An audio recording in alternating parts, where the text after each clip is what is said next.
This is a dramatized retelling inspired by real-world themes. Some details and characters are fictionalized. Morgan Freeman was asked to calm an entire plane full of nervous passengers. Instead, he walked past the microphone, found the most terrified person in economy class, and sat down beside her. What happened next would be remembered by everyone on that flight for the rest of their lives. It was October 23, 2011, and United Flight 847 from Los Angeles to Chicago O'Hare was carrying 163 passengers through what the pilot had just described as moderate to severe turbulence over the Rocky Mountains. The Boeing 757 shuddered and dropped without warning, sending coffee cups flying and overhead bins rattling like something was trying to escape. Morgan Freeman was in seat 4A, first class, working through a stack of script pages for an upcoming project. He was 74 years old at the time, and flying had become routine enough that turbulence barely registered anymore. He'd flown hundreds of thousands of miles over 5 decades in the industry, and he'd learned that airplanes were built to handle far worse than anything most passengers would ever experience. But not everyone on that plane had learned that lesson. The turbulence had started about 40 minutes into the 3-hour and 50-minute flight, and it hadn't let up. The seatbelt sign had been illuminated for 25 minutes straight. The flight attendants were strapped into their jump seats, and the pilot's reassurances were starting to sound less reassuring with each repetition. That's when the crying started. It came from somewhere in economy, a sound that cut through the mechanical groaning of the aircraft and the nervous murmuring of passengers. Not the crying of a child, which would have been understandable. This was something else. Deep, gasping sobs, the sound of genuine terror. A flight attendant named Patricia Okonkwo, 38 years old with 15 years of experience, was seated in the rear galley when the sound reached her. She'd heard passengers cry before. She'd seen panic attacks, medical emergencies, everything that could happen in a pressurized metal tube at 35,000 feet. But something about this sound made her heart ache. When the turbulence eased slightly, Patricia unbuckled and made her way down the aisle to investigate.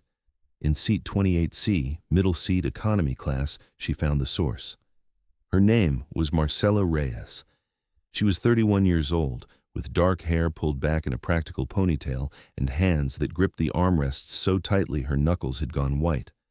She was wearing scrubs under a light jacket. A hospital ID badge clipped to her pocket identified her as a nurse at Rush University Medical Center in Chicago. Marcela wasn't just crying, she was hyperventilating. Her eyes were squeezed shut, and she was whispering something under her breath, the same words over and over. Not like this. Please. Not like this. Not like this. The passengers on either side of her, a middle-aged businessman and a college student with headphones, looked deeply uncomfortable but unsure what to do. They had tried talking to her. It hadn't helped. Patricia knelt in the aisle beside Marcela's seat, speaking in the calm, practiced voice that flight attendants develop for exactly these situations. Ma'am? Ma'am, can you hear me? My name is Patricia. You're safe. The plane is fine. This is just turbulence. Marcela's eyes opened, wild with fear. You don't understand, she gasped. You don't understand. I can't do this. I can't be here. I made a mistake. I shouldn't have gotten on this plane. The plane dropped again, sudden and sharp, and Marcela screamed. Not a startled yelp, a full scream that echoed through the cabin and made other passengers turn around in their seats. Patricia tried everything. Breathing exercises, distraction techniques, simple medical questions to redirect her focus. Nothing worked. Marcela was spiraling deeper into panic, and the turbulence showed no signs of stopping. That's when Patricia had an idea that was either brilliant or crazy. She wasn't sure which. She made her way forward to first class, steadying herself against seatbacks as the plane continued to shake. When she reached row 4, she stopped beside seat 4A and spoke quietly enough that only its occupant could hear. Mr. Freeman, I'm so sorry to bother you. I know this is incredibly unusual, but we have a passenger in economy who's having a severe panic attack, and nothing we've tried is working. I was wondering. She hesitated, embarrassed by what she was about to ask. Would you consider making an announcement, something calming? Your voice is so... people trust it. I thought it might help. Morgan looked up from his script pages, taking in Patricia's expression. the worry lines around her eyes, the way she was gripping the seat back to steady herself, not just against the turbulence, but against her own uncertainty about making this request. "Where is she?" Morgan asked. "Seat 28C, middle seat about halfway back. She's a nurse, actually, heading home to Chicago. Patricia shook her head. "She's terrified, Mr. Freeman. I've never seen someone so scared." Morgan unbuckled his seatbelt. "You don't need to make an announcement," he said. "An announcement won't help her. She doesn't need 160 people hearing that voice from God telling them everything's fine. She needs one person to sit with her." Before Patricia could respond, Morgan was already moving down the aisle. He walked through first class, past the curtain into economy, past rows of passengers who did double takes as they recognized him, past the nervous whispers of, "Is that Morgan Freeman?" Past all of it until he reached row 28. The businessman in 28A looked up with relief when Morgan appeared. "I need your seat," Morgan said. It wasn't a question. The businessman practically climbed over himself to get out, grabbing his laptop bag and retreating to a nearby empty seat without a word. Morgan settled into the window seat, buckled his seatbelt, and turned to face the woman who was still gripping the armrests like they were the only things keeping her alive. "Hi," he said, his voice low and unhurried. "My name is Morgan. What's yours?" Marcella stared at him, her panic momentarily interrupted by sheer confusion. Morgan Freeman was sitting next to her. Morgan Freeman was talking to her. This made no sense. None of this made any sense. She couldn't form words. The plane shuddered again, and she squeezed her eyes shut. "It's all right," Morgan said. "You don't have to talk yet. I'm just going to sit here with you. Is that okay?" She managed a tiny nod. For the next several minutes, Morgan didn't try to fix anything. He didn't offer reassurances about the safety statistics of air travel. He didn't explain the physics of turbulence. He just sat there, present and calm, occasionally humming something low and tuneless that seemed to vibrate through the armrest between them. Slowly, gradually, Marcella's breathing began to even out. Not because the turbulence stopped. It didn't. But because the worst part of panic isn't the fear itself. It's the loneliness. The feeling that you're drowning and nobody sees. And now someone saw. "There you go," Morgan said quietly when she finally opened her eyes. "That's better." "I'm sorry," Marcella whispered. "I'm so embarrassed. I'm a nurse. I should be able to handle this. I've dealt with life and death situations. I've held people's hands while they died. But this," she gestured vaguely at the airplane around them. "I can't explain it. I just can't control it." "Nobody can control fear," Morgan said. "That's not how it works. Anyone who tells you they've got their fear under control is either lying or hasn't met the right fear yet." She almost laughed at that. Almost. "Can I tell you something?" Morgan asked. "Something I don't usually share with strangers?" Marcella nodded, still gripping the armrest but with less desperation now. "I'm afraid of horses," Morgan said. "Specifically being thrown from a horse. And you know what I do for a living? I make movies. Western movies sometimes. Movies where I have to ride horses. And every single time I get on one of those animals, I feel exactly what you're feeling right now. That certainty that this is the moment everything goes wrong." Marcella studied his face, looking for signs that he was humoring her. She didn't find any. "But you do it anyway," she said. "I do it anyway," Morgan agreed. "Not because I've conquered the fear, not because I've figured out some trick. I do it because I've learned that the fear can exist and I can still move through it. The fear doesn't go away. I just make room for it." The plane dropped again, hard enough that several passengers gasped. Marcella's hand shot out involuntarily and grabbed Morgan's arm. He didn't pull away. He covered her hand with his own. "Tell me something," he said, his voice as steady as ever. "Why are you on this flight?" Marcella took a shaky breath. "My mother. She had a stroke 3 days ago. I was in LA for a nursing conference when I got the call. I've been trying to get home ever since, but every flight was delayed or canceled, and I finally just got on this one, even though I knew I shouldn't fly when I'm like this." "Like this?" "My husband died in a car accident 4 years ago," Marcella said, the words coming out in a rush. "Ever since then, I see danger everywhere. Every time I get in a car, on a plane, anything that could. I know it's irrational. I know the statistics. But my body doesn't care about statistics. My body remembers what it felt like to get that phone call, and it refuses to believe I won't get another one. Morgan nodded slowly. So you're not afraid of flying? What? You're not afraid of flying, he repeated. You're afraid of leaving people behind. You're afraid of your mother getting another phone call like the one you got. You're afraid of what your death would do to the people who love you. Marcella stared at him. In 30 seconds, this stranger had named something that 3 years of therapy had only circled around. That's not a weakness, Morgan said. That's love.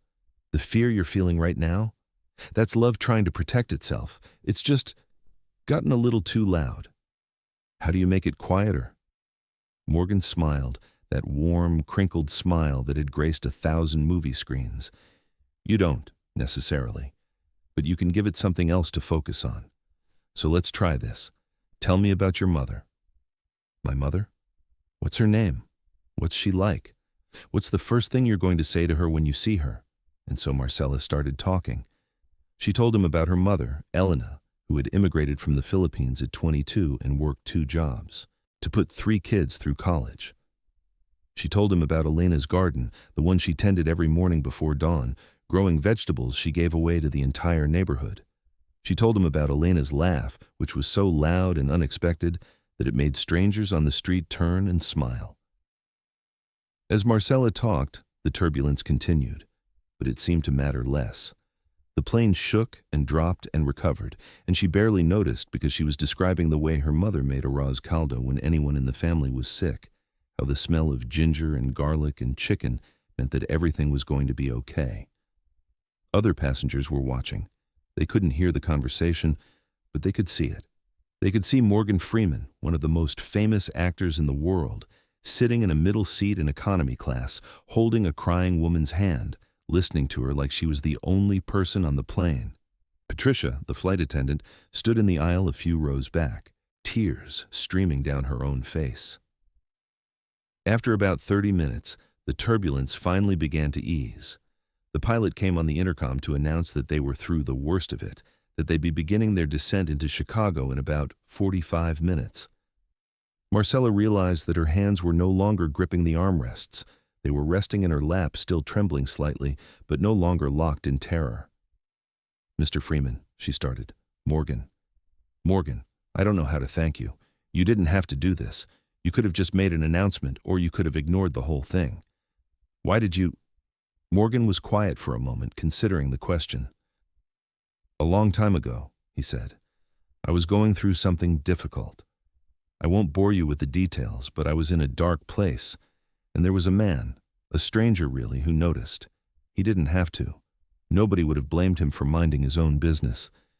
But he sat down next to me in a coffee shop in New York City, and he said, You look like you could use someone to listen. And then he listened. For 2 hours, never offered advice, never tried to fix me, just listened.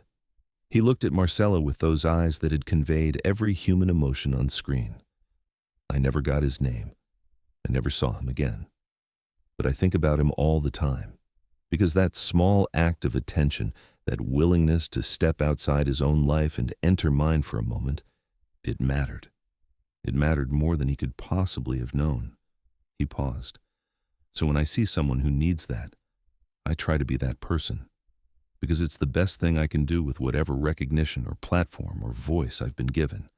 Not to talk to crowds, to sit with one person who needs it. Marcella wiped her eyes. Thank you, Morgan, for everything. You're going to see your mother, Morgan said. You're going to hold her hand and tell her you love her, and she's going to be so glad you're there. That's what matters, not the fear. The love underneath it. When the plane landed safely at O'Hare, the passengers began gathering their belongings with the usual urgency of people who have been confined for too long. Morgan stood and retrieved his small bag from the overhead bin. Marcella touched his arm. Can I ask you one more thing? Of course. What do I do next time, when the fear comes back? Morgan thought about it. You remember this flight. You remember that you were terrified. And you survived. You remember that fear is just information. It tells you something matters. It doesn't tell you what to do about it. That part is up to you. He shook her hand. Take care of your mother. Take care of yourself. And remember that you're braver than you think. You got on this plane even though every part of you was screaming not to. That's courage. The real kind. The kind that doesn't feel brave at all. As Morgan walked off the plane, Patricia stopped him at the door. "Mr. Freeman, what you did back there, It wasn't anything special," he said. "It's just sitting. Anyone can do it." "But no one does," Morgan smiled. "Then maybe they should."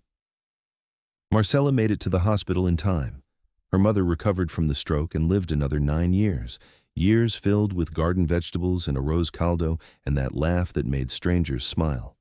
Marcella kept flying, not without fear.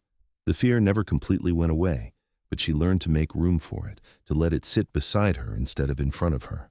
And every time the turbulence hit, she remembered a voice in the seat next to her, asking about her mother, giving her something to hold on to that wasn't fear.